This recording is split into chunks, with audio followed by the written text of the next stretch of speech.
Sports debate के साथ Urdu Chronicle पे मैं हूं शहजाद जावेद और मेरे साथ गेस्ट पैनल में मौजूद हैं हसन तनोली साहब। सर कैसे हैं आप? अल्लाह का शुक्र, आप कैसे हैं?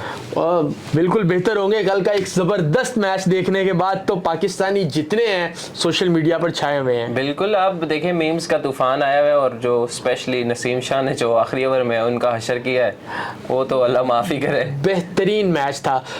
चले हम आज के मैच को पहले डिस्कस करने से पहले हम लोग बात करेंगे कल जो मैच हुआ है उस पर जो टॉस था। कहा यह जा रहा है कि अभी तक जितने मैचेस हैं टॉस बहुत अहमियत का हामिल है। तो पहले मैच में टॉस पाकिस्तान ने जीता और पहले बैटिंग की, 201 रन्स बनाए, सेम विकेट थी, सेम ग्राउंड था, सेम कंडीशंस थी। बैटिंग की अफगानिस्तान ने दूसरे मैच में टॉस जीतकर 300 स्कोर बनाए। क्या बेहतरी देखी हमारी बैटिंग में और उनकी बैटिंग में? देखें, जैसे आपने बात की कि टॉस जीता अफगानिस्तान ने, टॉस जो है बहुत मैटर करता है, लेकिन इसके साथ साथ आप ये भी देखें कि पिछले मैच में जो पहला मैच था उसमें और इस पिच में थोड़ा बहुत हमें फ़र्क देखने को मिला है। क्योंकि पहले पिच में जब अफगानिस्तान के स्पिनर्स ने बॉलिंग की थी तो बॉल बहुत ज़्यादा टर्न हो रहा था, लेकिन उसके मुकाबले में जब दूसरे मैच में पाकिस्तान ने बॉलिंग की तो उन पाकिस्तानी बॉलर्स को इतना ज़्यादा टर्न नहीं मिला, जिसकी वजह से अफगानिस्तान ने 300 रन कर दिए। 227 रन की पहली पार्टनरशिप थी। गुरबाज ने बहुत अच्छी बैटिंग की। गुरबाज ने जो 150 रन बना लिए, 151 रन की इनिंग खेली, 150 रन बना लिए और पहली पार्टनरशिप जो थी पहली विकेट पे उन्होंने 227 रन की पार्टनरशिप बना दी। ये मेरे ख्याल से अफगानिस्तान के लिए ये पहली इतनी बड़ी रिकॉर्ड पार्टनरशिप है, वो भी पाकिस्तान के अगेंस्ट। गुरबाज सेंचुरी करने वाले पहले अफगानी बैट्समैन बन गए। उसके बाद बात ये थी कि पाकिस्तानी जो है बॉलिंग लाइनअप में भी हमें काफ़ी सारी खामियां नजर आई, कुछ कैप्टनसी में भी फ्लॉज नजर आए बाबर आजम की जानिब से। लेकिन चले, जब आप जीत जाते हैं तो आप ये सब चीज़ें भूल जाते हैं। अगर आगे एशिया का पार है, वर्ल्ड का पार है, तो हमें भूलना तो नहीं पड़ेगा ये चीज़ें। बिल्कुल, गलतियों पे काम करना चाहिए, गलतियों से सीखते हैं। जैसा कि बाबर आजम ने भी कहा कि हमसे बहुत सारी गलतियां हुई लेकिन हमने गलतियों से सीखा।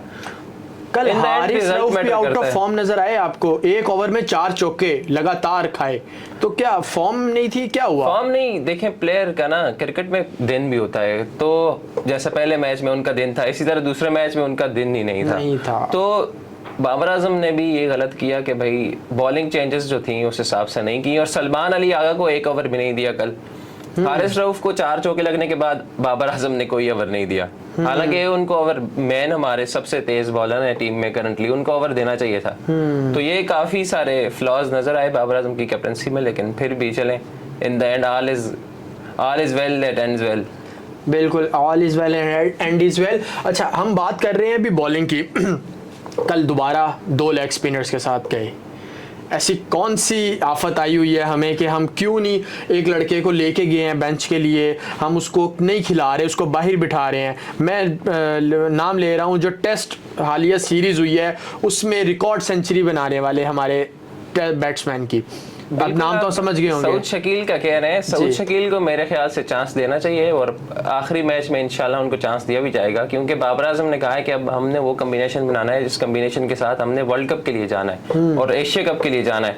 लेकिन टेस्ट की परफॉर्मेंस पे आप एकदम से वनडे में नहीं खिला सकते उनको। हाँ, नो डाउट वो बहुत ज़बरदस्त प्लेयर हैं, लेकिन फिर भी जो है हमारे पास सलमान अली आगा का प्लस पॉइंट ये है कि वो ऑलराउंडर हैं और बॉलिंग भी कर सकते हैं, लेकिन उनको बॉलिंग नहीं दी गई। और इसके बाद जो आपने लेग स्पिनर वाली बात की, उसामा मीर, वो एक एक्सपेरिमेंट था कल। जैसा आपने देखा कि उसामा मीर को ऊपर बैटिंग के लिए भी भेज दिया, हाँ जी, कि शायद वो जो है कुछ हिट्स लगा दें और प्रेशर ख़त्म हो जाए, लेकिन ऐसा नहीं हुआ। अनफॉर्चुनेटली वो आउट हो गए।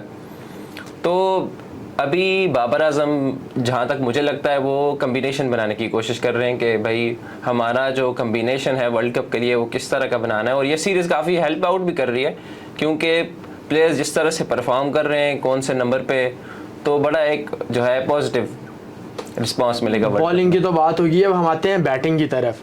हमारा ओपनिंग स्टैंड, उनका 227, सेम विकेट पर, हमारा 41 पे पहला आउट, गालिबन 41 पे ही हुए थे। फ़खर ज़मान बोल्ड हुए थे। फ़खर ज़मान को फजल हक फारूकी ने बोल्ड किया था, लेकिन फ़खर ज़मान का इस तरह का सीन था। फखर जमान कल बिल्कुल आउट ऑफ जो है फॉर्म लग रहे थे, बिल्कुल उनसे कोई शॉट ना बॉल मिडल हो रही थी, बिल्कुल जो उन्होंने रन्स किए हैं वो भी तकरीबन एज लग के किए हैं। तो फिर मैं बात वही करूंगा कि फखर जमान ऐसा प्लेयर है जो आपको चल जाए तो बल्ले बल्ले, ना चले तो फिर वो आपको ना टूर्नामेंट जिता सकता है। वो बहुत इंपॉर्टेंट प्लेयर है। फखर जमान और इमाम की जहां तक हम बात करें, इनका नाम इस वजह से इतना नहीं लिया जाता कि भाई बाबर आजम की वजह से ये जो है ओवर शेडोड हुए हैं बाबर आजम की क्लास की वजह से। सही। हालांकि ये बहुत जो है वर्ल्ड क्लास प्लेयर्स हैं। कल जब तक बाबर कल क्रीज पे खड़े हुए थे, मैच लग रहा था पाकिस्तान की गिरफ्त में, बट अचानक मोहम्मद नबी ने एक ही ओवर में 2 आउट कर दिए और मैच का टोटली जो है ना वो अपनी साइड पे ले गए थे। तो इफ्तिखार भी थे मिडिल ऑर्डर में, हमारे पास उसामा, आमिर, रिजवान। क्या फ्लॉज हमारे मिडिल ऑर्डर में अभी तक नजर आ रहे हैं आपको जो अभी तक रिफिल नहीं हो सके? पहले मैच की तरह हमारा जो है इस मैच में भी मिडिल ऑर्डर बुरी तरह एक्सपोज हुआ। ना रिजवान खेल पाए, ना सलमान अली आगा, कोई भी एक प्लेयर हमें ऐसा नहीं मिला। पहले भी हमने बात की थी कि भाई मिडिल ऑर्डर में हमारे पास ऐसा कोई रिलायबल बैट्समैन है ही नहीं जिस पे हम रिलाई कर सकें। इस बारे में बाबर आजम को भी और पीसीबी को सोचना चाहिए कि भाई मिडिल ऑर्डर में हमें कोई हारिस सुहेल की तरह का प्लेयर चाहिए जो परफॉर्म कर हारिस सके। सुहेल, इमाद वसीम के तो फिटनेस के काफ़ी सारे मसाइल हैं, लिहाजा उनको तो स्क्वाड में ये एक अलग डिबेट पे हम चले जाएंगे कि भाई इमाद वसीम को होना चाहिए या नमाज को होना चाहिए। लेकिन आप ये देखें कि 169 पे पाकिस्तान का 1 आउट था, लेकिन 294 पे पाकिस्तान के 9 आउट हो गए थे। मिडिल ऑर्डर ने बिल्कुल ही कोलैप्स कर लिया था हमारे। तो इस पे बहुत जो है काम, ये तो शुक्र है शादाब खान ने बड़ी जबरदस्त इनिंग्स खेली, 35 बॉलों पे 48 रन बनाए और उनका आउट भी जो है वो बड़ा इस वक्त सोशल मीडिया पे ट्रेंडिंग बना हुआ है कि वो एक जो कहानी शुरू की थी अश्विन ने, वो अब यहाँ पर भी पहुंच गई है। बिल्कुल, अगर आपको याद हो तो ये कहानी शुरू की थी अंग्रेजों ने लगान फिल्म में। वहां से ये कहानी स्टार्ट हुई थी और फिर वहां से होते होते अश्विन ने फिर वो वोमेन क्रिकेट में भी आपने देखा था वो रन आउट किया था, इस तरह का मैच था। बिल्कुल, आईसीसी को ना देखें, रूल तो है रन आउट करना इस तरह का, या आप नहीं कह सकते कि भाई गलत रन आउट किया, लेकिन कुछ चीजें होती हैं जो रूल्स एंड रेगुलेशंस तो होती हैं लेकिन अखलाकियात के दायरे में नहीं आती। ये जो हरकत उनकी तरफ से थी ये बिल्कुल अखलाकी दायरे से बाहर थी और जब उन्होंने ये मैन कट किया तो उसी टाइम में समझ गया था कि भाई बस पाकिस्तान मैच जीत गया है। तो वो वही उसी तरह से जो मीम्स है उसका तूफान जो है हमारे सोशल मीडिया पे मैच जीतने से पहले ही शुरू हो गया था। बिल्कुल एक तूफान आ गया था ट्विटर पे और हम लोग देख रहे थे कि इस वक्त क्या मामला चल रहा है। इसी के साथ साथ मैच हुआ, बेहतरीन मैच हुआ। कुछ कमियां हमारी बॉलिंग में थी, कुछ बैटिंग में थी। आपको जो मेन कमी वो क्या अंपायरिंग में और जो मैच के रेफरीज उनमें कोई कमी बेहतरीन लगी? एक नो बॉल भी बनी हुई है, एक तनाज़ा बना हुआ है कि वो क्या नो बॉल है, क्या वो थी, और उस नो बॉल को कंपेयर किया जा रहा है विराट वाली नो बॉल से। अगर आप उसको भी कंपेयर करें तो विराट वाला बॉल भी जो था वो थोड़ा सा नीचे था। ये विराट वाले बॉल से काफी ऊपर थी लेकिन अंपायर की जानिब से नो बॉल नहीं दी गई, लेकिन आईसीसी को इस पे कोई एक्शन नहीं देगी। तो क्या पीसीबी इस पे एहतजाज करेगा? पीसीबी इस पे एहतजाज करेगा भी तो क्या होगा? हमारे पास हमारा सबसे गरीब बोर्ड है, हमारे पास पैसे तो है नहीं। बीसीसीआई की इस वजह से बात होती है कि भाई बीसीसीआई समझें कि आपके आईसीसी का BCCI is equal to ICC.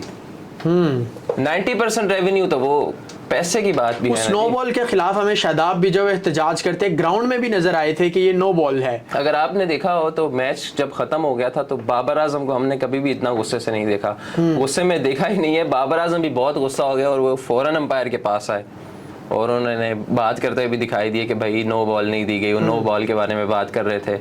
और वैसे भी पाकिस्तान अफगानिस्तान का जब मैच होता है तो एनवायरनमेंट का आपको पता है कि सब किस तरह का होता है, थोड़ा सा वो गर्म माहौल हुआ होता है। और वैसे एशिया कप में जो हमारे नसीम शाह मेन बॉलर, उन्होंने सेम जो कहानी थी वो एशिया कप में भी थी और सेम कहानी हमारे कल के मैच के देखने में मिली। क्या मोराल था? मैं वही कह रहा हूँ कि भाई शारजा की याद दिला दी थी नसीम शाह ने। फजल हक फारूकी आखिरी विकेट 11 रन और वही नसीम शाह, लेकिन दूसरे एंड पे हारिस रऊफ और वहां पे हमारे दूसरे एंड पे इनके साथ मोहम्मद हसनैन थे और यहाँ पे हारिस थे। लेकिन हारिस रऊफ ने वो जो 3 रन किए थे, हाँ बहुत इम्पोर्टेंट 3 रन थे, उनके बारे में भी सबको बात करनी चाहिए। लेकिन चले विनिंग शॉट नसीम शाह ने खेली, उनका कोई पर्सनल जो है वो अफगानिस्तान से लग रहा है कोई तो है, पर्सनल मामला बिल्कुल। चल पर अगर हम सोशल मीडिया की बात करें तो जो मीम्स चल रही हैं उस पर यही देखा जा रहा है कि नसीम शाह की आखिरी ओवर से पहले दोनों मैचेस में एक तनाज़ा होता है, वहां पर मोहम्मद आसिफ थे, यहाँ पे शादाब खान थे, और सेम कहानी जो है वहां पे 2 छक्के थे, यहाँ पे 2 चौके हैं। तो आने वाले मैचेस की अगर हम बात करें तो क्या नसीम शाह की ये फॉर्म बरकरार रहेगी और हमें इस तरह के कुछ शॉट्स देखने को मिलेंगे नसीम शाह की तरफ से? पाकिस्तान की जो टीम है ना, वो पहले ये क्रिकेट वाले कहते हैं या एक्सपर्ट्स कहते हैं कि भाई वेस्ट इंडीज की टीम बहुत अनप्रेडिक्टेबल टीम है, लेकिन ऐसा कुछ नहीं है। पाकिस्तान क्रिकेट टीम जो है ना, वो बिल्कुल, वो अगर जीतने पे आए तो आपको 350-400 रन भी चेज करके दे देगी। अगर हमने देखा है माजी हारने में आए तो वो 50 रन भी नहीं बना सकते। तो ये बिल्कुल अनप्रिडिक्टेबल है पाकिस्तान की टीम, आप कुछ भी नहीं प्रिडिक्ट कर सकते इनसे। और इसी के साथ साथ एक और खुशखबरी है कि हमने ये सीरीज जीत के हम आईसीसी ओडीआई रैंकिंग में जो है वो पहले नंबर पर आ गए हैं। और अब देखना ये होगा कि जो आने वाला मैच है उसमें कुछ तब्दीली की जाती है, और आने वाला मैच मेरे ख्याल से कोलंबो में खेला जाएगा, इस स्टेडियम में नहीं है। तो देखना ये होगा कि कौन सी टीम में कौन से लोग जगह बनाते हैं, कौन इन होता है, कौन आउट होता है, और क्या एक दफ़ा फिर टॉस जो है जीत कर जो फैसला है वो बहुत अहमियत का हामिल होगा। आपके ख्याल में किसको कल मौका देना चाहिए और किसको आराम करवाना चाहिए? यही देखें, जो नज़र भी आ रहा है क्लियर, मेन जो हमारे बॉलर्स हैं वो उनको रेस्ट देना चाहिए। उसके बाद जो है हमें बैटिंग ऑर्डर में थोड़ी तब्दीलियां करनी चाहिए, ठीक। और साथ ही साथ सऊद शकील को भी मौका देना चाहिए कि भाई उनको आखिर लेके गए, उनको एक मैच खेलने का लाजमी मौका देना चाहिए। लेकिन ये भी हो सकता है कि बाबर आजम सेम कम्बिनेशन के साथ जाएं और बिल्कुल क्लीन स्वीप करके रैंकिंग में अपनी पहली पोजीशन कंफर्म करने की पूरी कोशिश करें। क्योंकि 5 दिन रह गए हैं मेरे ख्याल से, इस मैच के बाद गालिबन 5 दिन रह जाएंगे एशिया कप भी शुरू होने में। पाकिस्तान का मुकाबला नेपाल है पहला, और वो पाकिस्तान के मुल्तान स्टेडियम में खेला जाएगा। तो देखना ये होगा कि कल का मैच कौन जीतेगा। होप हमारी यही उम्मीद है कि पाकिस्तान जीते। और इसी के साथ साथ आज के स्पोर्ट्स डिबेट से हमें दीजिए इजाज़त। इंशाल्लाह कल मुलाकात होगी एक नई एपिसोड के साथ, तब तक के लिए अल्लाह हाफिज़।